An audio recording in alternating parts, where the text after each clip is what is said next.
Hey, I'm Dr. Isaac Jones. I've worked with thousands of women, and I know that your 40s don't have to mean decline. They don't mean that you have to be crazy and have all this hormone dysregulation and gain all this weight. With the right strategies, you can be moving into your most vibrant decades in your 40s and your 50s. So here's the reality. Women age differently than men. They go through perimenopause and then menopause, and ultimately a lot of women, they deal with estrogen dominance and a decrease in progesterone. There is a loss of collagen production in their skin. There's an increase in wrinkling, brittle nails, fragile hair, things of that nature. There's also mitochondrial decline. And so there are a lot of different things that you can do to really combat this, which is really, really exciting. Now, a lot of women, they think that, eating, lots of roasted nuts and seeds and consuming oatmeal in the morning and different juice fasts and things of that nature, that's what's going to help them get healthy and stay young.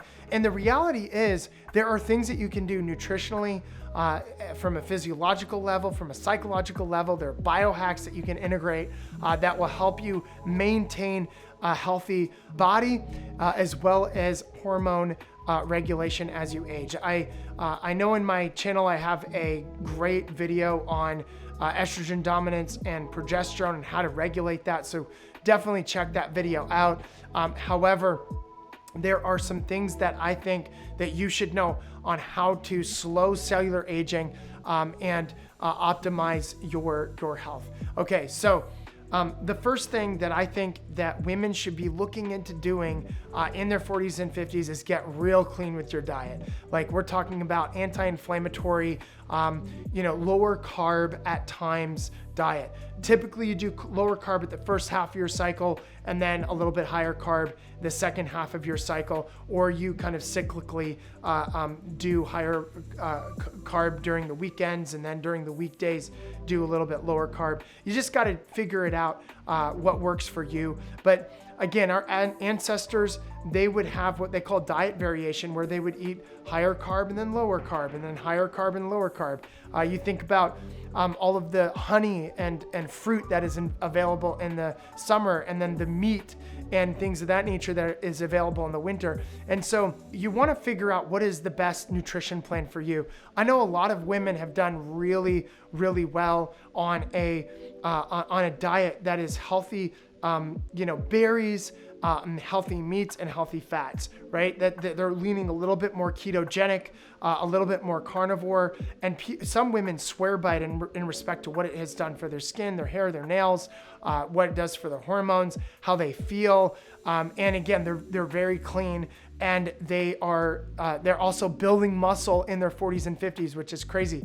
A woman that I have speaking at my upcoming event at the Ritz-Carlton in Orlando is actually speaking about how in her 50s she gained muscle and built muscle. But how do you do that? One of the issues in your 40s and 50s is you lose muscle mass. So the importance of resistance training is absolutely paramount, but you want to consume healthy nutrients. Now, if you're like, oh my gosh, I would never go carnivore, I'd never go, ketogenic, it's not kind of psychologically aligned with me, you can do a raw food diet. You can do a diet that is, I guess, what aligns, better for you from a psychological perspective. But guess what?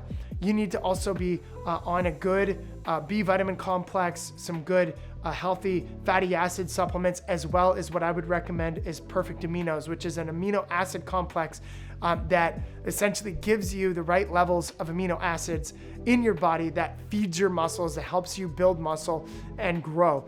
So those are some things nutritionally that you can do. But again, resistance training in your 40s and 50s are really, really important. My wife has gained muscle in her 40s. I've gained muscle in my 40s as a man, but my wife has been following the things that I recommend and she's now gaining muscle. She's never been somebody to work out.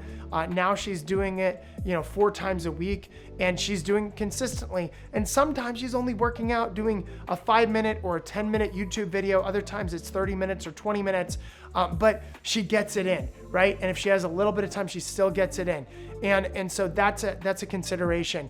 And so resistance training, Pilates, these types of things can be very good for core strength, but also muscle maintenance as well.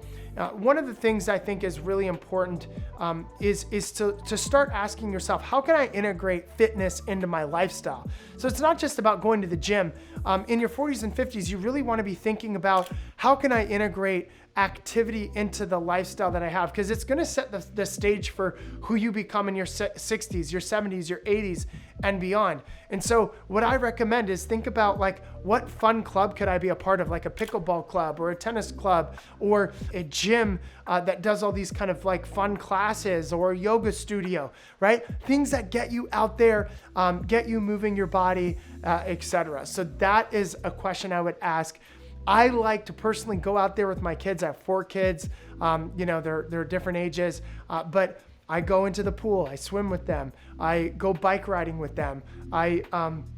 We do challenges. I discipline my boys through push-ups. I'm like, man, you definitely did not do that right. You shouldn't talk to your mom that way, or whatever it is. Get down and give me 50 push-ups, and they'll do it. And it's painful, but they will do it, right? And then be like, hey, look, I'll do the first 20 with you. I do squats throughout the day. They call this exercise snacking, right? How can you snack in respect to exercise? So what it would look like is just doing some squats just like this. Obviously you go down further than this, because this is just like an inch or two, but you do that again between your meals, after a meal. If you just ate some sugar, maybe you had some dessert, definitely do some squats after you eat, just with your own body weight. Just 10 can dramatically decrease your blood sugar levels, or go for a walk, which is absolutely critical. So those are some really practical things that you want to do. And then the most important thing for regulating hormones, one of the most important things beyond just exercise and nutrition, is your sleep. Your sleep is a sacred space in your 40s and 50s to protect, because this is where the estrogen dominance gets crushed, because your system is metabolizing it out of your body. Your sleep is also how your ghrelin gets regulated, which, if people are sleep deprived, ghrelin increases, you become more hungry, you eat more, you gain more weight.